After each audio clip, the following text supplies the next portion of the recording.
Frontios is the last story to feature the TARDIS team of the 5th Doctor, Tegan and Turlough before they all start to leave one by one. It's a fairly straightforward tale of colonists versus monsters, but there's enough good ideas in there to make it well worth the watch.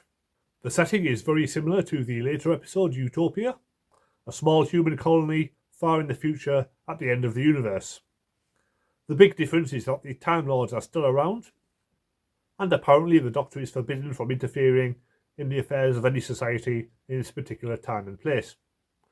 This restriction has never come up before or since, and it doesn't really make sense, as surely it would be much more important for people not to interfere at the beginning of human history rather than the end.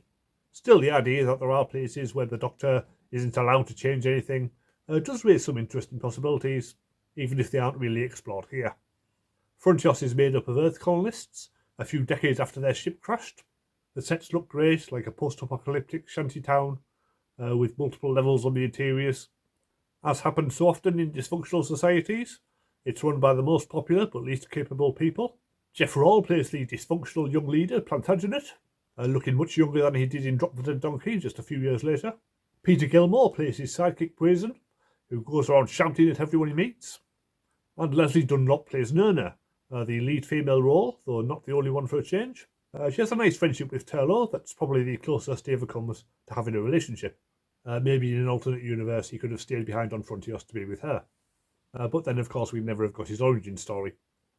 Mysterious unseen enemies are attacking the colony with meteorites, and the Doctor is automatically assumed to be one of them as soon as he lands. Unlike the last story, he can't just nip back into the TARDIS at the first sign of danger, as it is apparently blown up, though what actually happens to it remains something of a mystery. But it does mean that the gang are stuck there. For most of the first 2 episodes, the humans seem to be the only inhabitants of the planet, so it does come as a bit of a shock when the Tractators suddenly show up out of nowhere. They are not the most attractive monsters, basically just giant woodlice dripping with snot. And the costumes do look a bit silly. You can certainly imagine them showing clips from this in one of those clip shows of worst TV moments ever. Out of context, they would look ridiculous. Still, they do have a lot going for them. Their plan to attack the colony, both from above and below, is quite fiendish, and their kidnapping unsuspecting colonists to use in their drilling machines makes for a very unpleasant visual, although not nearly as gruesome as it could have been. Turlough has a lot more to do in this story than usual. His cowardice really comes to the fore, as does his alien nature, as he has ancestral memories of the Tractators coming after his people, and spends most of the story cowering in fear, though he does overcome it by the end. We still don't know what his planet is called, but it's the best part he's had since Enlightenment, and Mark Strickson seems to relish the chance to stretch himself. The Doctor is also noticeably different here, coming across much more like the first Doctor, snappy and irritable and wearing half-moon spectacles like a professor, which is much more in line with how Peter Davison portrays the Doctor in his later appearances, such as Time Crash and the Big Finish audios.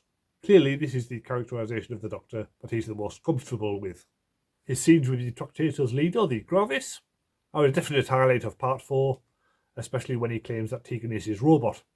The Doctor ingratiates himself with the Gravis in much the same way that James Bond does with some of his villains.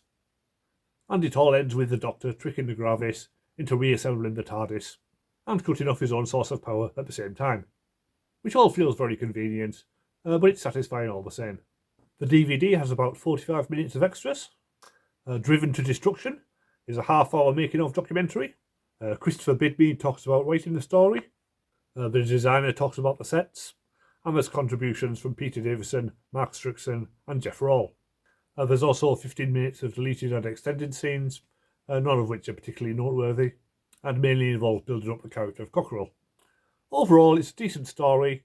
The monsters aren't exactly impressive, but the script and acting more than make up for that. I'll give it 7 out of 10. Next week, Resurrection of the Daleks. That should be another good one, I think. So press subscribe to see what I think of that, and I'll see you next time.